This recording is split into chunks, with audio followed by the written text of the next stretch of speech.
The morning sun cast long shadows across Windsor Castle as preparations for the royal wedding reached their final stage. Charles stood at the window of his private study, watching the grounds come alive with activity. Florists, caterers, and security personnel moved with practiced precision, transforming the historic venue into something magical for his upcoming marriage to Camilla Parker Bowles. After decades of waiting, scandal, and public scrutiny, Charles finally felt ready to marry the woman he had loved since their youth. The decision hadn't come easily. The memories of Diana's death still haunted the corridors of Buckingham Palace, and the public's opinion of Camilla remained divided. Yet, Charles had made his choice, and Queen Elizabeth had given her blessing. Camilla entered the study quietly, carrying 2 cups of tea on a silver tray. Her face showed a mixture of excitement and nervousness that Charles had come to know well over the years. She placed the tea on his desk and moved to stand beside him at the window. "It's really happening, isn't it?" she said softly, watching the bustling activity below. "After all these years of uncertainty, we're actually going to be married." Charles turned to face her, taking her hands in his. "Yes, my dear. Finally, we can stop hiding and living in the shadows. You'll be my wife, and eventually, when the time comes, you'll stand beside me as queen consort." Camilla's expression clouded slightly. "Charles, there's something we need to discuss about the wedding arrangements. My family has been asking about their roles in the ceremony, and I'm not sure how to respond to them." Charles released her hands and moved back to his desk. The guest list had been a source of tension for weeks. Protocol demanded careful consideration of every invitation, and the palace advisors had been clear about maintaining appropriate standards for such a significant royal event. "What specifically are they asking about?" Charles inquired, though he suspected he already knew the direction of this conversation. Camilla sat down in the chair across from his desk, her fingers nervously twisting the engagement ring he had given her months earlier. "My brother Mark has been calling repeatedly. He wants to know if he can bring his new girlfriend to the reception. She's been married 3 times before, and there were some rather public scandals involving her previous divorces." Charles felt a familiar tension building in his shoulders. The palace had already been forced to navigate countless obstacles to make this wedding happen. The Church of England's position on divorced persons remarrying had required delicate negotiations. The Queen's initial reservations had taken months to overcome. Every detail of the ceremony would be scrutinized by the media and the public. "And your sister Annabelle?" Charles asked, knowing there were likely more complications to discuss. "She's been quite vocal in her interviews with the press lately," Camilla admitted. "She keeps talking about writing a book about our family's inside perspective on royal life. The palace press office is concerned about what she might say, especially so close to the wedding." Charles moved to the window again, his hands clasped behind his back. The weight of the crown, even though he wouldn't inherit it for years to come, already felt heavy.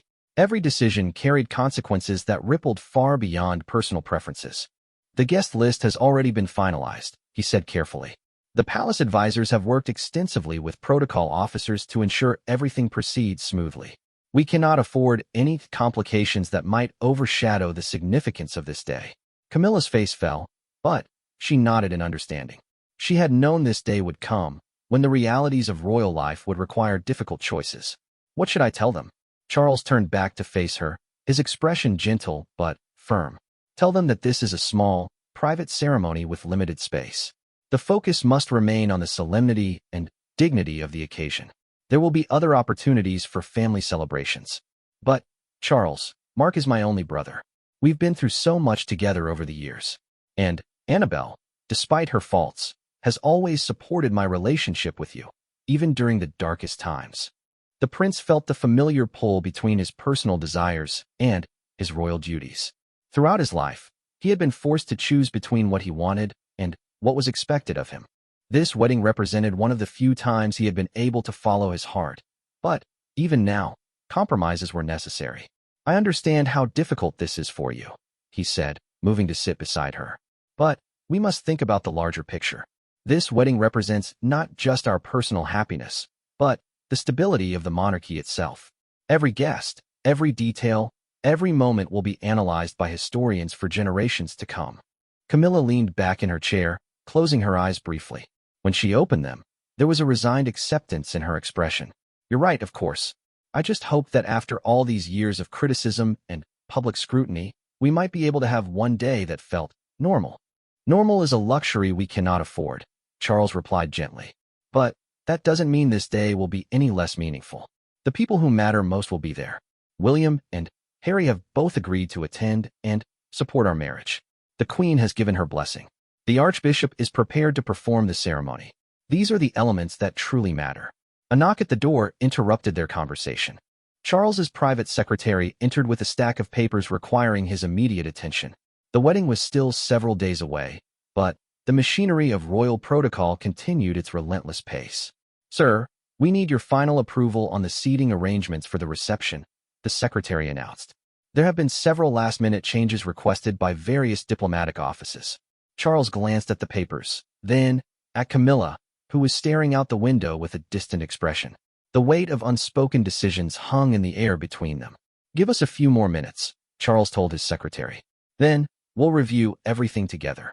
As the door closed, Camilla stood up and moved to the bookshelf that lined one wall of the study. Her fingers traced the leather bindings of books that had belonged to previous generations of royals, each volume representing the accumulated wisdom and traditions of centuries. Sometimes I wonder if I'm strong enough for this life, she said quietly. The scrutiny, the protocol, the constant awareness that every action affects not just us, but the institution itself. Charles joined her by the bookshelf, pulling down a volume of poetry that had belonged to his grandfather. Strength isn't about never feeling doubt, he told her. It's about making the difficult choices even when they cause pain. My grandmother understood this. My mother understands it. And you will understand it too, in time. Camilla turned to look at him, her eyes searching his face for reassurance. Will you ever regret the choices we're making now? The people we're leaving behind, the bridges we might be burning? Charles considered her question carefully. Throughout his life, he had learned that royal duty often required personal sacrifice. His relationship with Camilla had already cost him tremendously. His first marriage, his public reputation, years of happiness they might have shared openly. I regret that the world isn't different, he said finally. I regret that we cannot simply love whom we choose without considering the impact on others. But I don't regret choosing you. And I hope that someday, when we look back on this wedding day, we'll remember it as the moment when our real life together began, not as the day we disappointed your family. The afternoon light was beginning to fade as they returned to the desk to review the final arrangements. The guest list remained unchanged, a carefully curated selection of royals, dignitaries, and close friends who met the palace's strict criteria for such occasions. Camilla picked up the telephone to call her brother, her hand trembling slightly as she dialed the familiar number. Charles watched as she took a deep breath, preparing herself for a conversation that would likely strain family relationships for years to come. Mark? It's Camilla. We need to talk about the wedding arrangements. As Charles listened to his future wife navigate the delicate conversation with her brother, he reflected on the isolation that royal life often imposed. The crown brought many privileges, but it also created barriers between those who wore it and those they loved. This wedding, which should have been a celebration of love conquering adversity, was instead becoming another exercise in diplomatic, carefully orchestrated to serve the greater good of the monarchy. The sun had set completely by the time Camilla finished her phone calls to family members. Her face was pale, and her usual composure showed cracks of strain. She had delivered the news with as much grace as possible, but the hurt in her relatives' voices was unmistakable. It's done, she said simply, replacing the telephone receiver. They understand, even if they don't agree with the decision. Charles reached across the desk to take her hand. You did what was necessary. History will vindicate these choices, even if the present moment feels painful. As they prepared to leave the study and join the evening's formal dinner with visiting dignitaries, both Charles and Camilla understood that this conversation represented more than wedding planning. It was their first major test as a couple facing the demands of royal life together, and the precedent they set now would influence countless future decisions. The palace corridors seemed longer and more silent than usual as they walked toward the dining room, their footsteps echoing off marble floors that had witnessed centuries of royal triumphs and tragedies. Behind them, the study remained illuminated, its warm light spilling out into the gathering darkness like a beacon of the choices that had been made and the path that lay ahead. The week following the royal wedding had been a whirlwind of ceremonies, receptions, and public appearances. Charles and Camilla, now officially the Duke and Duchess of Cornwall, had successfully navigated their first days as a married couple under the intense scrutiny of the world's media. The ceremony itself had been declared a success by the palace press office, with minimal disruptions and generally positive coverage in most major publications. However, beneath the surface of royal protocol and public celebration, tensions were simmering that would soon demand Charles's immediate attention. The exclusion of several of Camilla's family members from key wedding events had created ripple effects that extended far beyond hurt feelings and wounded pride. Camilla sat in her newly assigned private sitting room at Clarence House, staring at a collection of newspapers spread across the antique mahogany table. The headlines ranged from congratulatory to critical, but it was the smaller articles tucked away on inside pages that caused her the most concern. Her brother Mark had given an interview to a tabloid journalist, expressing his disappointment at being treated as a second-class relative by the royal family. "I've known my sister her entire life," Mark had told the reporter. "I stood by her through her divorce, supported her relationship with Charles even when it was unpopular, and believed that this wedding would mark a new beginning for our family's relationship with the royals. Instead, I discovered that royal marriage comes with conditions that apparently don't include loyalty to the people who loved you before you had a title." Charles entered the sitting room carrying his morning correspondence, a routine that had become even more demanding since the wedding. Palace staff had been fielding increased media requests, diplomatic inquiries, and public reactions to their marriage. He noticed immediately that Camilla's usual morning cheerfulness was absent. "The newspapers again?" he asked, settling into the chair beside her. "It's getting worse, Charles. Mark's interview was just the beginning. Now Annabelle is saying she plans to write that book after all, and she's suggesting it won't be the supportive family memoir we originally discussed." Charles set down his correspondence and picked up the newspaper containing Mark's interview. As he read, his expression grew increasingly serious. The article not only criticized the wedding arrangements, but also included speculation about future royal events and whether Camilla's family would continue to be excluded from significant occasions. "There's more," Camilla continued, her voice strained. "I received a call this morning from my cousin Margaret. Apparently, several family members are planning to meet this weekend to discuss what they're calling the royal snub. She wanted to warn me that they're considering making a collective statement to the press." Charles folded the newspaper and set it aside. The situation was escalating beyond a simple family disagreement into something that could potentially damage the monarchy's reputation and his own position within it. The palace had worked too hard to rehabilitate his image after the Diana years to allow this new controversy to gain momentum. "Have you spoken directly with Mark since the wedding?" Charles asked. "I tried calling him yesterday, but he wouldn't take my call," his wife answered, and said he was too disappointed to speak with me right now. "Apparently, he feels that I've chosen royal status over family loyalty." Charles stood and walked to the window overlooking the garden. The morning mist was beginning to lift, revealing the carefully manicured landscape that had been maintained for generations. Everything in this world operated according to established patterns and traditions, including the difficult decisions that came with royal responsibility. "We need to address this situation before it grows beyond our control," he said finally. "But we must be careful about how we handle it. Any response we make will be interpreted as setting precedent for how the royal family deals with family disputes." "What are you suggesting?" Camilla asked, though she sensed from his tone that she might not like his answer. "I think it's time for a direct conversation with your brother. Not a phone call that can be refused, but a face-to-face meeting where we can address his concerns and establish clear boundaries for future interactions." Camilla felt a chill run through her.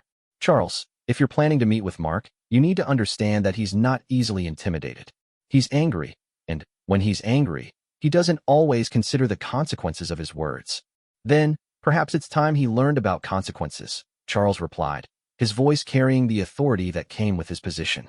"This isn't just about hurt feelings anymore. His public statements are affecting the reputation of the crown, and that cannot be tolerated."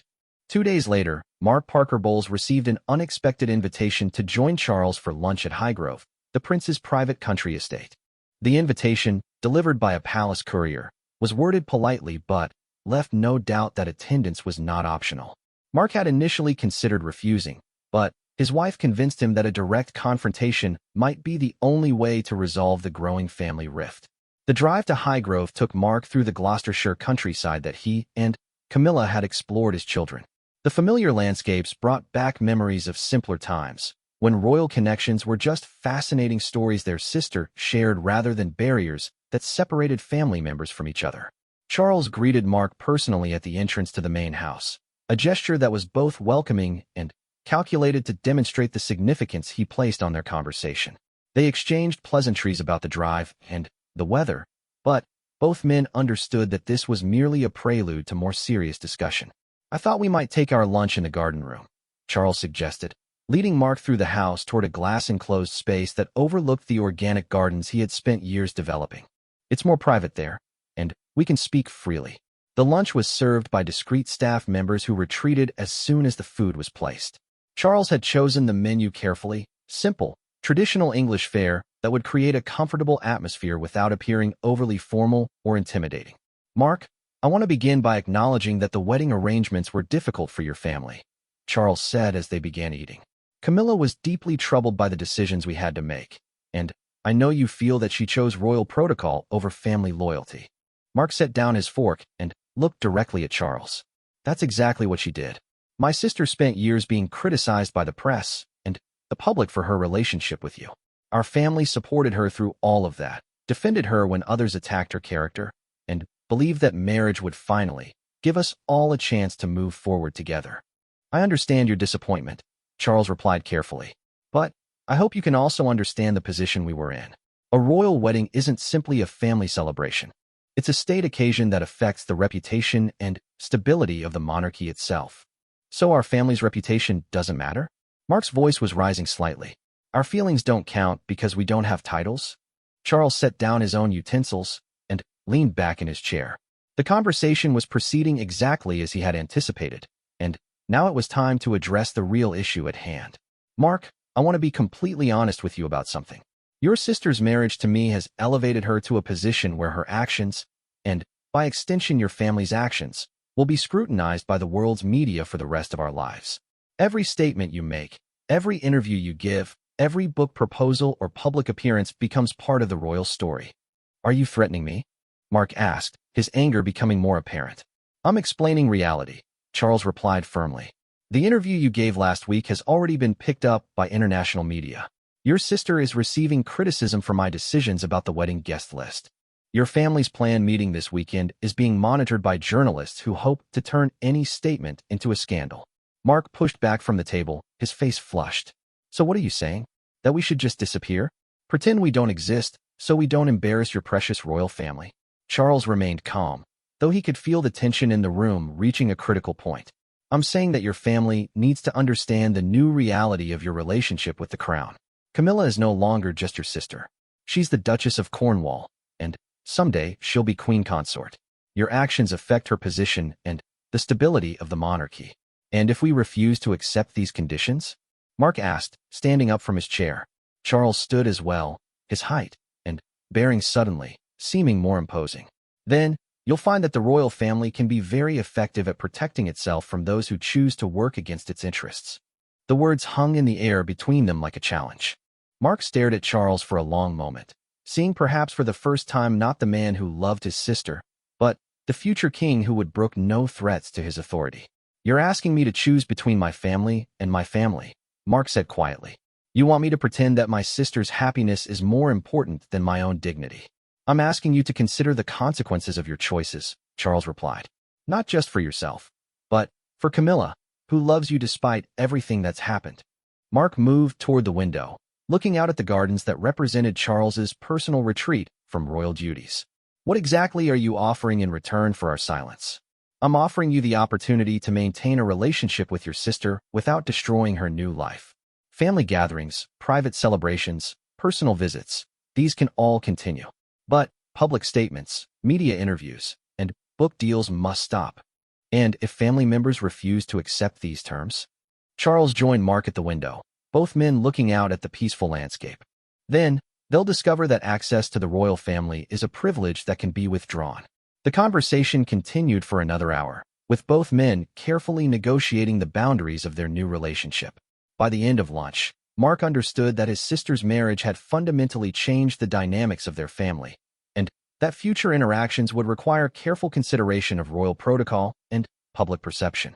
As Mark prepared to leave Highgrove, Charles walked him to his car personally, another gesture designed to demonstrate both courtesy and authority. Mark, I hope you understand that none of this changes my affection for Camilla or my respect for your family's role in her life, Charles said as they shook hands. But the crown requires certain standards, and those standards are not negotiable. Mark nodded, though his expression remained troubled. I'll speak with the others this weekend. But, Charles, you should understand something too. We may agree to these conditions, but we won't forget how we've been treated. And someday, that might matter more than you realize. As Mark drove away from Highgrove, Charles stood in the driveway, watching the car disappear down the tree-lined avenue. The conversation had accomplished its immediate purpose, but he sensed that this was just the beginning of a longer, more complex negotiation with Camilla's family. The silence that followed would echo through family gatherings for years to come, a reminder that royal marriage required sacrifices that extended far beyond the bride and groom themselves. 3 months after the tense lunch at Highgrove, an unexpected crisis emerged that would test Charles's resolve and push his relationship with Camilla's family to its breaking point.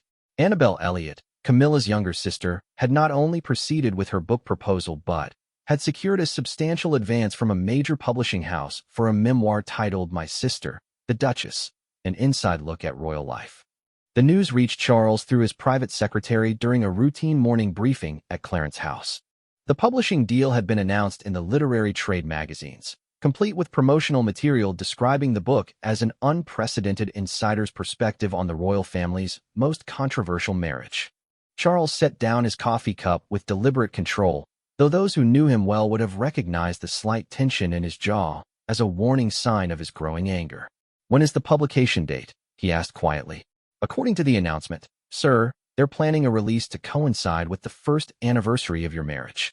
The publishers are describing it as a celebration of love conquering adversity, but the promotional materials suggest a more revealing approach. Camilla entered the morning room at that moment, carrying her own correspondence and wearing the slightly harried expression that had become familiar since their marriage.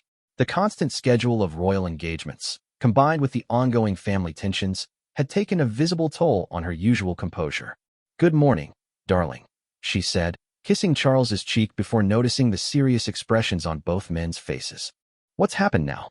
Charles's private secretary excused himself discreetly, leaving the couple alone to discuss this latest development.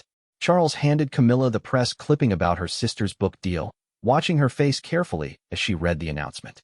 The color drained from Camilla's cheeks as she absorbed the implications of what Annabelle had done. Oh no, she whispered. She actually signed a contract. I thought she was just threatening to write something when she was angry about the wedding. According to this announcement, she's been working on the proposal for several months, Charles said, his voice carefully controlled. The publishers are treating this as a major acquisition. They clearly believe there's significant public interest in your family's perspective on our marriage. Camilla sank into the chair across from Charles, the newspaper clipping trembling in her hands. Charles, you have to understand that Annabelle has always been impulsive. When she feels hurt or excluded, she acts without thinking about consequences. But she loves me, and I can't believe she would deliberately try to harm us. Her intentions may be irrelevant, Charles replied. What matters is the potential damage this book could cause to the monarchy's reputation and to your position within the royal family. We cannot allow a family member to profit from unauthorized revelations about our private life. What kind of revelations could she possibly have? Camilla asked, though her expression suggested she already feared the answer. She knows about my divorce, my early relationship with you, some family conversations, but nothing that isn't already public knowledge. Charles moved to the window, a habit he had developed when dealing with particularly stressful situations. The view of the London streets below, bustling with ordinary people living ordinary lives, sometimes helped him gain perspective on the extraordinary pressures of royal existence. Camilla, you're thinking like a sister, not like a member of the royal family, he said gently. Annabelle doesn't need state secrets or scandalous revelations to write a damaging book. She just needs personal details, private conversations, insights into our relationship that make the royal family seem ordinary and accessible to public scrutiny. But isn't that a good thing? Camilla asked. After years of being seen as distant and cold, wouldn't it help if people understood that we're human beings with normal family relationships? Charles turned back to face her, his expression serious. The monarchy's power and stability depend partly on maintaining a certain mystique and dignity. When family members write tell-all books, they erode the public's respect for the institution itself. Look what happened after Diana's cooperation with Andrew Morton's biography. The mention of Diana created an uncomfortable silence in the room. Both Charles and Camilla understood that his first wife's willingness to share private details about their marriage had fundamentally changed public perception of the royal family and contributed to the crisis that had dominated the 1990s. "What are you suggesting we do?" Camilla asked quietly. "I'm going to have the palace legal team review our options for preventing publication. We may be able to claim that any personal information about our private life violates confidentiality agreements or breaches privacy laws. Charles, you can't sue my sister. The family rift is bad enough already without turning this into a legal battle that will be fought in public. Then, you need to convince her to withdraw the book voluntarily," Charles replied firmly. "Because I will not allow this publication to proceed if there are legal means to stop it." That afternoon, Camilla drove to Annabelle's home in Dorset, a journey that took her through countryside she had traveled countless times during happier family occasions. The autumn landscape was beautiful, but she barely noticed the changing leaves and harvest scenes that normally brought her joy. Annabelle's house was a converted farmhouse that she had decorated with the same artistic flair that had made her successful as an interior designer. She greeted Camilla at the door with a mixture of defiance and nervousness, clearly anticipating a difficult conversation. "I suppose Charles sent you to talk me out of the book," Annabelle said as they settled in her sitting room with tea. "Actually, I came because I'm trying to understand why you would do something that you know will hurt me," Camilla replied. "We've always been close, Annabelle. Even when you disagreed with my choices, you supported me. Why is this different?" Annabelle set down her teacup and looked directly at her sister. "Because you've changed, Camilla. Ever since the wedding, you've become someone I don't recognize. You've accepted that our family isn't good enough for your new position, and you expect us to just quietly disappear whenever royal protocol demands it." "That's not fair," Camilla protested. "You know how difficult the wedding planning was. The decisions about the guest list weren't personal rejections. They were requirements imposed by centuries of royal tradition." "Were they?" Annabelle asked sharply. "Because from where I sit, it looks like you made a choice to prioritize your new status over your relationships with the people who loved you before you had a title." Camilla felt tears forming in her eyes. This conversation was even more painful than she had anticipated because it forced her to confront the reality of how her marriage had changed her relationship with her family. "What do you want from me, Annabelle? Should I have refused to marry Charles because royal protocol would create complications for our family? Should I give up my position now to prove that I still care about you?" "I want you to acknowledge that your choices have consequences for other people," Annabelle replied. "I want you to admit that becoming a royal doesn't make you better than the rest of us, just different. And I want you to understand that this book isn't an attack on you. It's my way of claiming our family's right to exist in this story." "But, Annabelle, the book will be seen as an attack regardless of your intentions. Charles is already talking about legal action to prevent publication. Do you really want our family dispute to become a court battle covered by every newspaper in the country?" Annabelle's expression hardened. "Let him sue me. Maybe a public legal fight will show people what really happens when ordinary families get caught up in royal politics. Maybe it will demonstrate how the monarchy treats anyone who doesn't conform to their standards." Camilla realized that her sister's decision went deeper than simple hurt feelings or financial opportunity. Annabelle was making a stand for her own dignity and for the family's right to maintain their identity separate from royal expectations. "What would it take for you to reconsider the book?" Camilla asked desperately. "It would take Charles acknowledging that his treatment of our family was wrong," Annabelle replied. "It would take real changes in how we're included in your life, not just private visits when it's convenient for royal protocol. And it would take you standing up for us instead of always defending his decisions. You're asking me to choose between my husband and my family." "No," Annabelle said sadly. "I'm asking you to find a way to honor both relationships without sacrificing either one. But if you can't do that, then I'll tell our story myself." The conversation continued for another 2 hours, but neither sister was willing to compromise their position. Camilla left Dorset feeling more isolated than ever, caught between Charles's demands and her family's expectations with no clear path toward reconciliation. When she returned to Clarence's house that evening, Charles was waiting for her in his study with documents prepared by the palace legal team. The lawyers had identified several potential grounds for preventing publication, but all of them would require aggressive legal action that would inevitably become public. "How did it go with Annabelle?" Charles asked as Camilla joined him. She's not going to withdraw the book voluntarily, Camilla replied, slumping into a chair. In fact, I think our conversation may have strengthened her resolve. She sees this as a matter of principle now. Charles reviewed the legal documents one more time before looking up at his wife. Then, we proceed with litigation. The palace will file for an injunction to prevent publication based on privacy violations and breach of confidentiality. Charles, please don't do this. Once you start a legal fight with my sister, there will be no possibility of reconciliation. Our family relationships will be destroyed forever. Camilla, I understand this is painful for you, but we cannot allow family sentiment to compromise the security of the crown. If we permit Annabelle to publish this book, it sets a precedent that any royal family member can profit from exposing private information. What if we offered her something else? Money, a different kind of book deal, involvement in royal charities, anything that would give her the recognition she wants without damaging our privacy. Charles considered this suggestion, but ultimately shook his head. Negotiating with family members who threaten exposure creates a dangerous precedent. Today it's Annabelle wanting to write a book. Tomorrow it could be Mark wanting payment for his silence, or other relatives seeking to profit from their connection to the royal family. So you're willing to destroy my relationship with my sister to protect royal protocol? I'm willing to do whatever is necessary to protect the institution that I will someday lead, Charles replied, including making decisions that cause personal pain for both of us. As Camilla looked at her husband's determined expression, she realized that this crisis had revealed something fundamental about their marriage and her new position within the royal family. Charles's commitment to the crown would always take precedence over personal relationships, including their own family connections. The legal papers were filed the next morning, beginning a court battle that would dominate headlines for months and create an irreparable rift between Camilla and her sister. The silence that had begun with wedding guest lists was now reinforced by legal barriers that would echo through family gatherings for decades to come. The High Court case of Wales versus Elliot became one of the most closely watched legal proceedings involving the royal family in decades.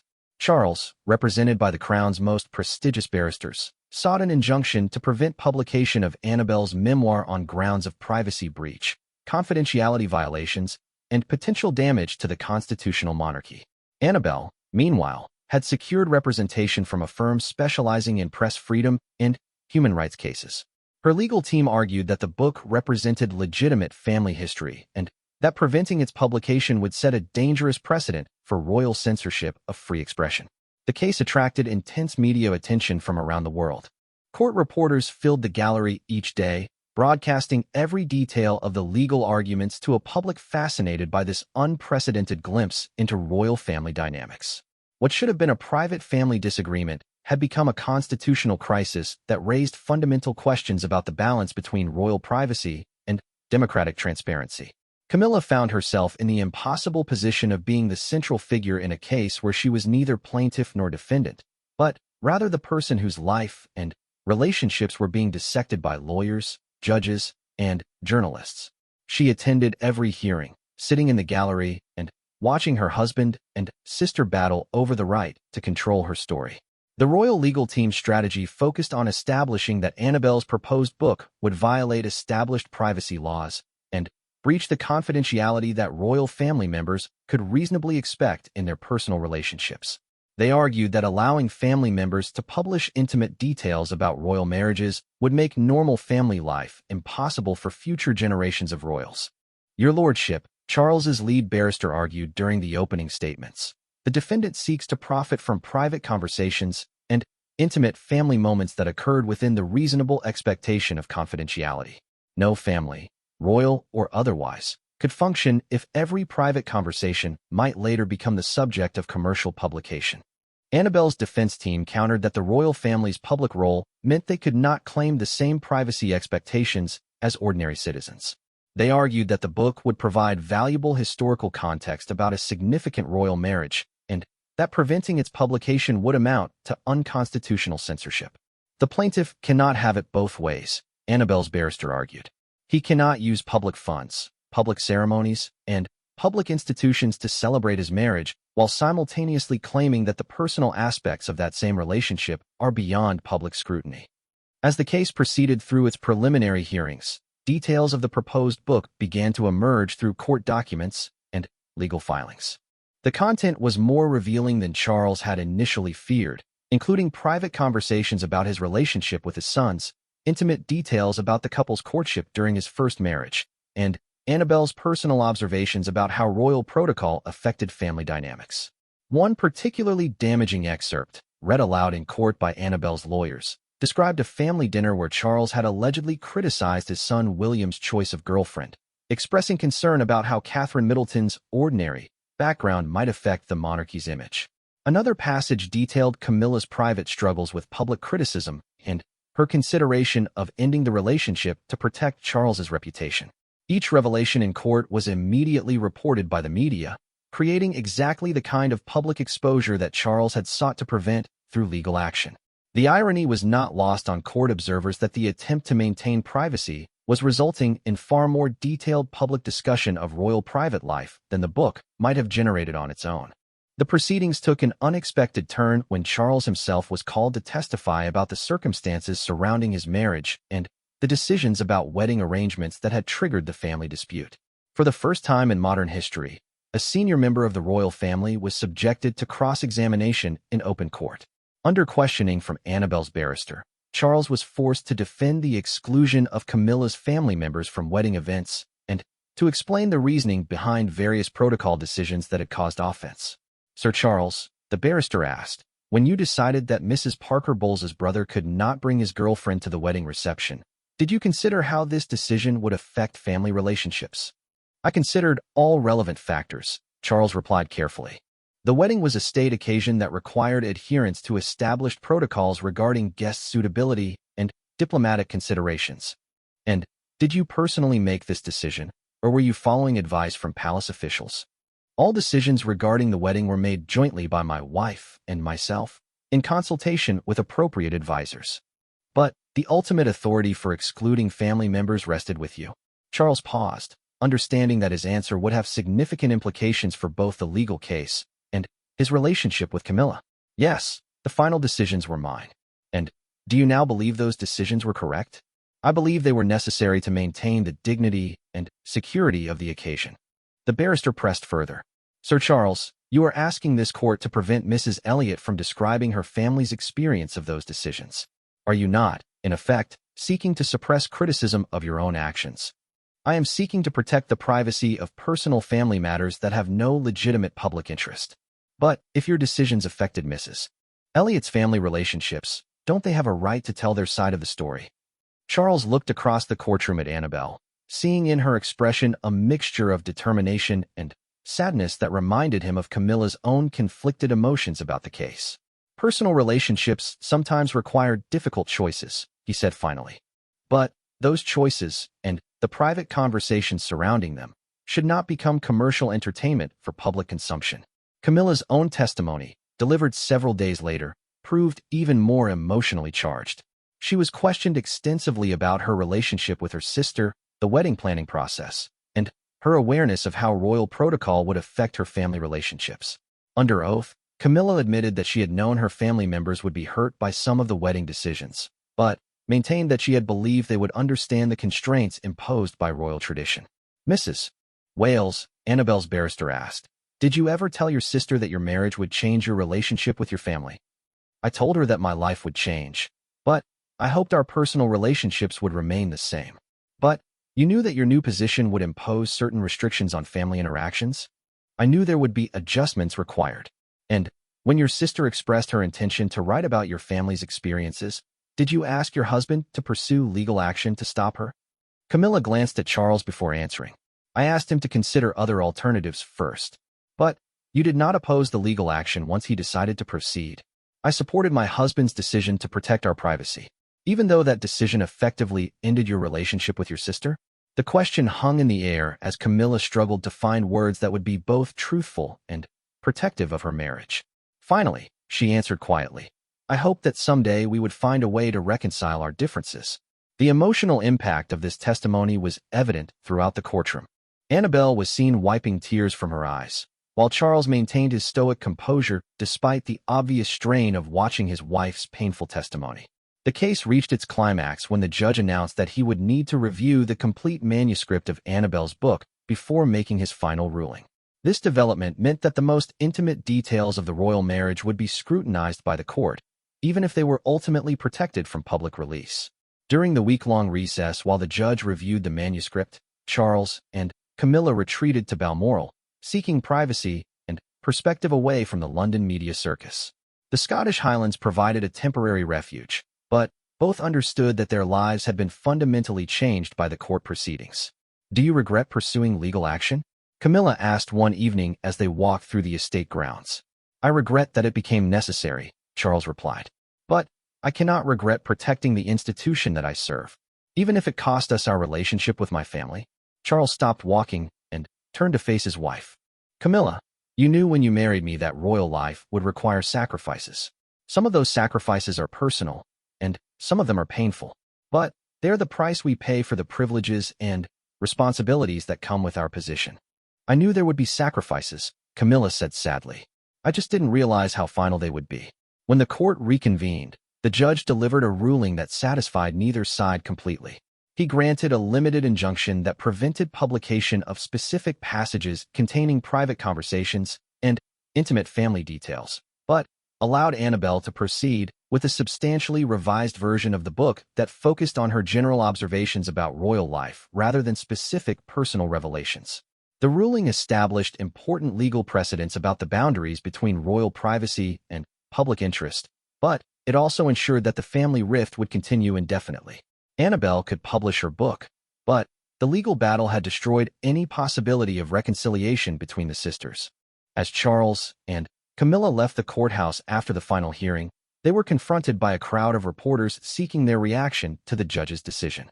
Charles made a brief statement thanking the court for protecting the royal family's privacy rights, while Camilla remained silent, her face showing the strain of months of legal proceedings. Annabel, emerging from the courthouse separately, also declined to comment beyond expressing satisfaction that she would be able to tell her family's story, albeit in modified form. The distance between the two sisters as they departed, one surrounded by royal protection officers, the other walking alone to a waiting taxi, symbolized the gulf that had opened between them. The silence that had begun with wedding arrangements and deepened through family confrontations was now legally enforced, creating barriers that would prove impossible to overcome. The price of protecting royal privacy had been measured not just in legal fees and court time, but in the permanent loss of family relationships that had once provided Camilla with her strongest source of personal support. 5 years had passed since the High Court ruling that had legally separated the royal family from Camilla's relatives, but the emotional wounds remained as fresh as ever. The modified version of Annabel's book, A Sister's Perspective, had been published to modest commercial success and generally respectful reviews, but its sanitized content bore little resemblance to the intimate family memoir that had originally sparked the legal battle. The enforced distance between the families had created an artificial peace that satisfied no one. Charles had successfully protected royal privacy and established important legal precedents, but at a cost that became more apparent with each passing year. Camilla had gained the security and status that came with her royal position, but had lost the family relationships that had sustained her through decades of public criticism and personal struggle. The silence between the sisters had become so complete that they now lived parallel lives in the same small country, reading about each other's activities in newspapers rather than sharing them through personal conversation. Annabel continued her interior design work and occasionally appeared at social events where she was inevitably asked about her famous sister, questions she answered with polite deflection that revealed nothing about their estranged relationship. Camilla, meanwhile, had grown into her role as Duchess of Cornwall with remarkable grace and effectiveness. Her charitable work, particularly with literacy programs and domestic violence support organizations, had earned widespread public respect. She had successfully rehabilitated her public image from controversial royal mistress to beloved senior royal, but the cost of that transformation included the loss of the personal relationships that had once grounded her identity. The impact of the family estrangement became particularly evident during significant life events that would normally have brought relatives together. When Annabel's daughter Emma announced her engagement, Camilla learned about the wedding plans through a mutual friend rather than receiving a direct invitation. When Camilla's stepson Prince Harry faced his own marriage controversies years later, she found herself without the family support system that might have helped her navigate the complex dynamics of royal family relationships. Charles, now approaching his 70s and increasingly conscious of his eventual succession to the throne, had begun to reflect more deeply on the personal costs of his unwavering commitment to royal protocol. The legal victory against Annabelle had protected the monarchy's privacy rights, but it had also demonstrated the isolation that royal life imposed on those who entered it. During quiet moments at Highgrove or Clarence House, Charles sometimes observed his wife's careful composure and recognized the sadness that she worked hard to conceal from public view. The spontaneous laughter and easy warmth that had attracted him to Camilla decades earlier had been tempered by years of royal duty and family separation. She had become an exemplary royal consort, but in the process had lost some essential part of herself. The first crack in the wall of silence came unexpectedly through a medical crisis that reminded everyone of life's fragility and the ultimate insignificance of protocol disputes. Mark Parker Bowles suffered a serious heart attack at age 68, requiring emergency surgery and an extended recovery period. The news reached Camilla through official channels. The palace staff monitored family situations for potential impact on royal schedules, but she learned the specific details from newspaper reports rather than family communication. For the first time in 5 years, Camilla was faced with a situation where royal protocol seemed irrelevant compared to human relationships. Her brother was critically ill, possibly dying, and the artificial barriers that had separated them suddenly seemed not just unnecessary, but cruel. She found Charles in his study one evening, reviewing correspondence related to an upcoming state visit, and interrupted his work with an urgency that immediately caught his attention. "Charles, I need to see Mark," she said without preamble. "He's had a heart attack, and I may not have another chance to speak with him." Charles set down his papers and looked at his wife carefully. The composed mask that she had worn for years had slipped, revealing the raw emotion beneath her royal dignity. "Camilla, you know that any contact with your family creates complications. The legal settlement specifically addresses the boundaries for future interactions." "I don't care about legal settlements," Camilla replied, her voice rising with an intensity that Charles hadn't heard in years. "My brother could die, and the last conversation we had was about wedding guest lists and royal protocol. I won't let legal documents prevent me from saying goodbye to him if necessary." Charles recognized that this moment represented a crucial test of their marriage and his own values. Throughout their relationship, he had asked Camilla to make increasingly difficult sacrifices for the sake of royal duty. She had given up friendships, modified her behavior, and ultimately lost her family relationships, all in service to the crown's requirements. Now she was asking him to allow her to reclaim something fundamental to her identity as a sister and family member. "If you visit Mark, it will inevitably become public knowledge," Charles said carefully. "The media will interpret it as a reconciliation, and there will be questions about whether this represents a change in royal policy regarding family relationships." "Then, let them ask questions," Camilla replied. "Let them write their stories and speculate about royal policy. For once, I want to do something because it's right, not because it serves the monarchy's interests." Charles stood and moved to the window, his familiar refuge when facing difficult decisions. The London street below was quiet in the evening light, ordinary people ending ordinary days without the burden of constitutional considerations weighing on their personal choices. "What do you want from this visit?" he asked finally. "I want to tell my brother that I love him despite everything that's happened between us. I want to apologize for allowing protocol to become more important than family relationships. And I want him to know that if he recovers, I hope we can find a way to rebuild some connection, even if it has to be private. And if the media attention creates problems for the royal family." Camilla joined Charles at the window, standing beside him as they looked out at the peaceful street scene. "Then, we'll deal with those problems together. But I won't sacrifice my brother's life to protect the monarchy from newspaper criticism." Charles realized that his wife's determination represented more than just concern for a sick relative. It was an assertion of her right to maintain some personal identity separate from her royal role, a claim that human relationships could sometimes take precedence over institutional requirements. "Very well," he said finally. "But the visit must be completely private. No staff, no security presence that might attract attention, no official acknowledgement of any reconciliation.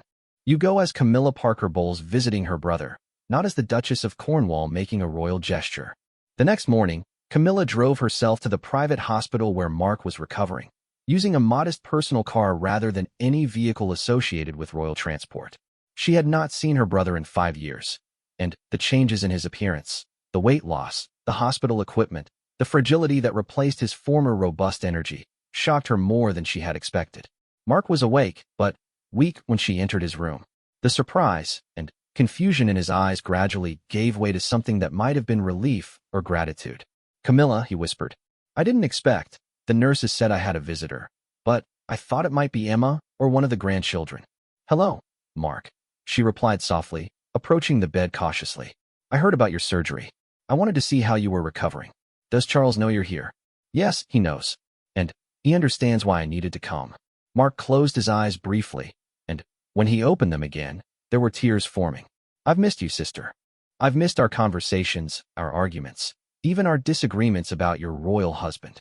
Camilla pulled a chair close to the bed and sat down, taking her brother's hand for the first time in years. "I've missed you too, more than I allowed myself to admit.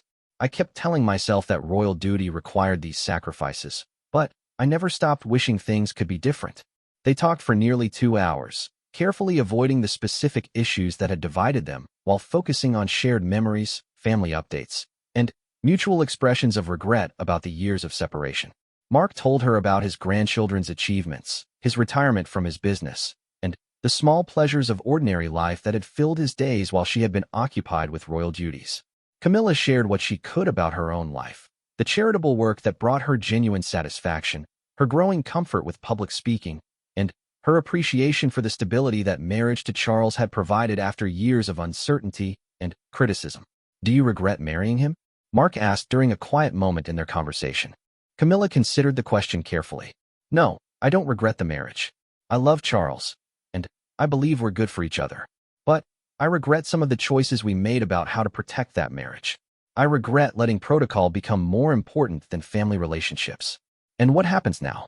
Can we find some way back to being brother and sister without creating problems for your royal life?" "I don't know," Camilla admitted. "The legal restrictions are still in place. The palace will always be concerned about media attention and public perceptions. But I hope we can at least maintain some private contact, some way of staying connected as family members, even if we can't be part of each other's public lives." Mark squeezed her hand weakly. "I'd like that. I'd like to know that my sister still exists somewhere inside the Duchess of Cornwall." When Camilla left the hospital that afternoon, she felt emotionally drained, but somehow lighter than she had in years. The conversation with Mark hadn't resolved the fundamental tensions between royal duty and family relationships, but it had reminded her that some human connections were worth preserving despite institutional obstacles. The visit remained private, as Charles had insisted, but its impact on Camilla was immediately apparent to those who knew her well. Her public appearances in the following weeks showed a renewed warmth and authenticity that royal watchers attributed to her growing confidence in her role, not realizing that it actually reflected her successful assertion of personal identity within the constraints of royal life. Charles, observing the positive change in his wife, began to reconsider some of his own assumptions about the relationship between royal duty and personal happiness. The legal victory against Annabelle had protected institutional interests, but it had not created the kind of sustainable family peace that might have served everyone's long-term interests better. As Mark's health gradually improved and he was released from the hospital, he and Camilla established a pattern of occasional private contact that satisfied their need for family connection without creating the public complications that Charles feared. They exchanged letters through mutual friends, met briefly during private visits to shared acquaintances, and maintained the kind of distant but affectionate relationship that allowed both to honor their family bond while respecting the institutional requirements that governed Camilla's public life. The silence between Camilla and Annabelle remained complete, the legal battle having created wounds too deep for similar healing. But the partial reconciliation with Mark demonstrated that family relationships could survive royal marriage if both sides were willing to accept limitations and find creative ways to maintain connection despite institutional barriers. Years later, as Charles eventually became king and Camilla took her place as queen consort, the lessons learned from the family estrangement would influence their approach to similar challenges faced by other royal family members. They had learned that while royal duty sometimes required personal sacrifice, completely severing family ties created costs that could resonate for generations. The silence that had echoed through the palace for so many years gradually gave way to a more nuanced understanding of how modern monarchy could accommodate both institutional requirements and human relationships. It was a lesson purchased at considerable personal cost, but one that ultimately strengthened both their marriage and their fitness for the roles they would eventually inherit. The echo of that silence would always remain, a reminder of choices made and relationships lost in service to the crown. But it was balanced by the quiet satisfaction of connections preserved and family bonds that had survived even the most challenging tests of royal protocol and personal loyalty.